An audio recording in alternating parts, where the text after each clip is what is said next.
પણ પરખાયો નહીં ભગવાન એ જી ઉપાય તો ઘણા આદર્યા પણ પરખાયો નહીં ભગવાન રમણ જુગતી જોઈ સદગુરુ દેવની અરે જોને પલમાં પરખાયો ભગવાન તો જી કરોડે કોઈ સદગુરુ આવશે અને આવી ના જાણશે તમારો હાથ ભવસાગર થી પાર તમને ઉતારશે હે રમણ પહોંચાડશે પોતાના ઘેર આ મનુષ્ય જીવનમાં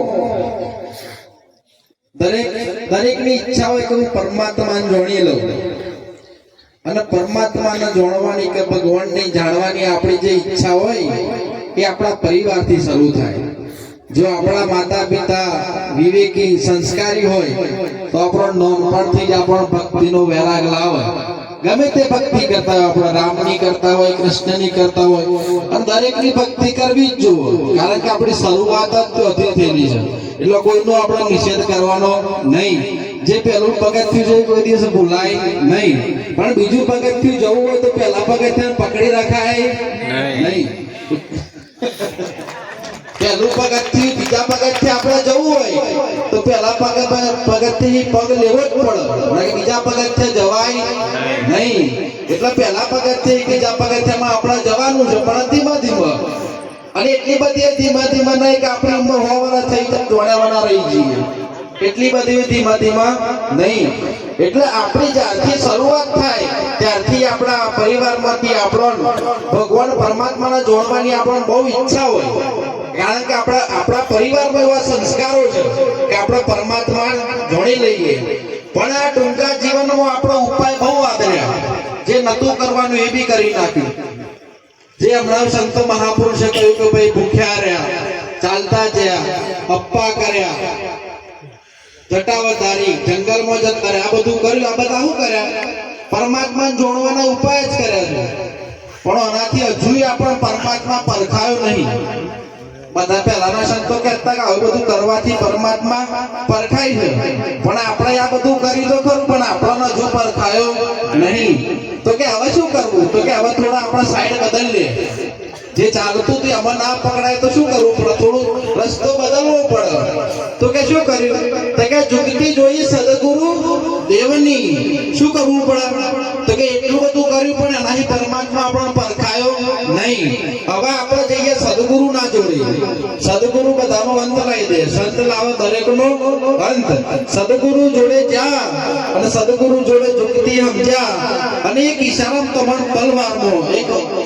આપણે અપ્પા કરે તો અઠવાડિયે ના કરવા પડે હોમ કરીએ તો અઠવાડિયે ન કરવું પડે જપ કરવો તો ઘણા જપ કરવા પડે 108 જપ કરીએ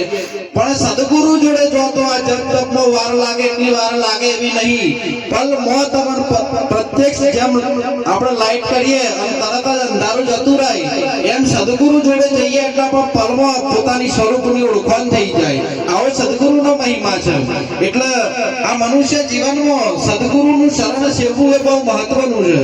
અને જો સુધી સદગુરુનું શરણ ના સેવીએ ત્યાં સુધી આપણો ઉપાય કરતા કરતા આપણી આ જીવન જતું રહેવાનું એટલે સંતોએ લખ્યું છે અરે સમજી લો સદગુરુની શાન રે બાન થાય ભગવાનનું સદગુરુની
તો એક દાદો હતા, ભક્તિ કરતા હતા. ભક્તિ કરતા કરતા પરમાત્મા હોવું જોયું એટલે પરમાત્મા એમને લેવા આવ્યા. પરમાત્મા કહ્યું કે લેડ આવું હોય તો લેતો જાઉં પરમાત્માના ગમમાં. દાદો કે ના, દાદો કે હજી તો છોકરા પહેરાવાની વાર છે, હજી તો લગ્ન કરાવવાનું, છોકરો ઘર બનાવવાનું પસંદ મેર પણ અત્યારે તો પડે એવું છે નહીં. આ તો સદ હરિસંત જે આયા હતા એ તો પાછા ગયા સમય પછી કે આવજો. પછી એક બે વાર પછી પાછા આયા કે ડોહા આવું છે પરમાત્માના ધામમાં આવું છે ભાઈ? તો કે ના, હજી તો છોકરાને પહેરાયો, છોકરાનો છોકરો જોવાનો બાકી છે.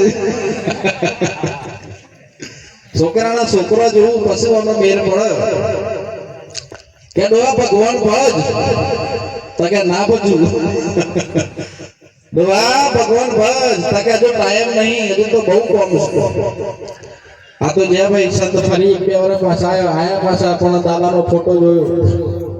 છોકરાને બોલાય કે તો જા બાપુ, બાપુ તો જ્યાં કે સ્વર્ગમાં. સ્વર્ગમાં તો કે હું આવ્યો છું તો તારો બાપો મળ્યો અહીં ચોક હોય તો ખબર, તો જો એનો મેર પડે નહીં. આ તો ભાઈ દાદો મરી ગયા અને બળદનો અવતાર લીધો અને સંત ફરી પાછા આવ્યા. સંતને ખબર પડી કે આ એક નમૂનો છે. કે ડોહા ભગવાન ભજ? ડો કે ના, તો આ ખેતર આલી છોકરો આ બધું વાવવાનું બાકી છે એટલે બળદનો અવતાર લઈને આ બધી સેવા ચાકરી તો મારે કરવી પડશે કે નહીં? એ પૂરું થાય પછી જેટલા બળદના અવતારમાં અમને ભાઈ પરમાત્મા જોડે જવાનું મન થયું નહીં. બળદનો અવતાર પૂરો થયો એટલે કૂતરાનો અવતાર લીધો. સંત ફરી આયા કે ડોહા ભગવાન ભજ? ડો કે ના, તો વારસ આ છોકરો બધા ઘર પર બન્યાલ્યું, કૂતરું ધરાવતા બધું પહી પોતાનું કાર કાઢું એટલે અત્યારે મેર પડા નહીં. કૂતરાનો અવતાર પૂરો થયો ભાઈ હાપનો અવતાર લીધો. ફરી સંત આયા કે ડોહા ભગવાન ભજ? હજુ કહું છું. ના, આ તો ઘરનો બધો બહાર ગયેલો હતો અને આ હાપના અવતારમાં ડોહાનો વિચાર આવ્યો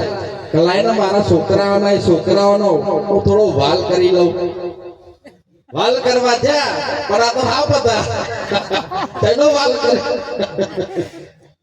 કરવા જતા હતા એવો ઘરનો બધો આવી ગયો અને આ દાદાને બતાવી દીધા. દાદો વિચાર કર્યા કે મારા છોકરો પણ જોડતો નહીં અને આટલી બધી માયા રાખીને કરવી શું જીવનમાં? એટલે સંતોએ કહ્યું કે ભાઈ નાનું મોટું સર્વે સમતોલ સમજાશે અને ત્રિવેણીના તાજવે તોલાય. જો સુધી આપણે સદગુરુના શરણે ના જઈએ, જો સુધી આપણો પરમાત્મા મોટો, ભગવાન મોટો ને આપણે નાના એવું લાગતું હોય, પણ સદગુરુ જોડે જો એટલે ત્રિવેણીના ઘાટે તમને બધું સમતોલ કરી દે કે કૃષ્ણએ મોટો નહીં ને તું એ મોટો નહીં, રામે મોટો નહીં ને આજે દેખાડો પડ્યો એ મોટો નહીં, નો નહીં, બરોબર? નાના મોટાનો ભેદ તમને સદગુરુ જોડે જો એટલે ત્રિવેણીના ઘાટે સમતોલ થઈ જાય. નાના મોટાનો ભેદ પછી રાય નહીં. અને હું અને હરિનો ભેદ હતો. આપણે જ્યાં સુધી અજ્ઞાન દશામાં હતા ત્યાં સુધી આપણે એવું માનતા હતા કે પરમાત્મા ભગવાન બીજો છે અને હું જુદો છું. પણ સદગુરુ મને તો હું અને હરિનો ભેદ મટાઈ દે અને આ તમારા સ્વરૂપમાં જગાડી દે. હરે સમજી લો સદગુરુની શાન રે ભાન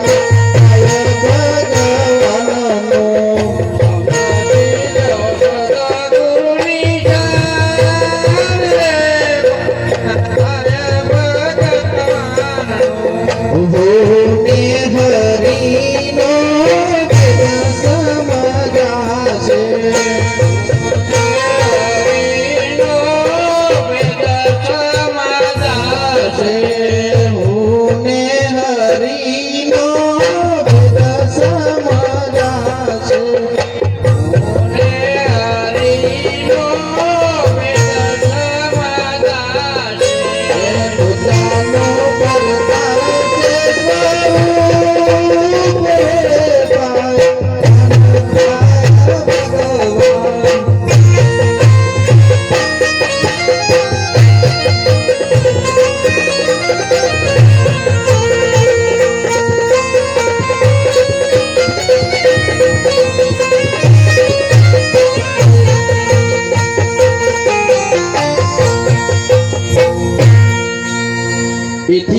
વધ્યા એટલે સદગુરુ કે ભાઈ નાના મોટાનો ભેદ મટ્યો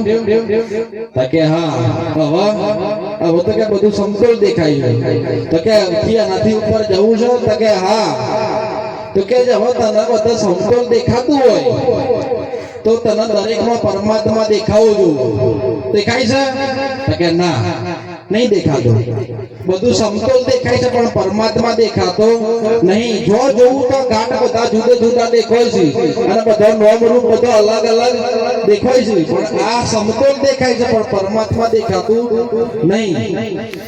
એટલે ભાઈ સદગુરુના શરણે જેટલા સદગુરુ કે હવે તારા નામ રૂપ અને ગુણ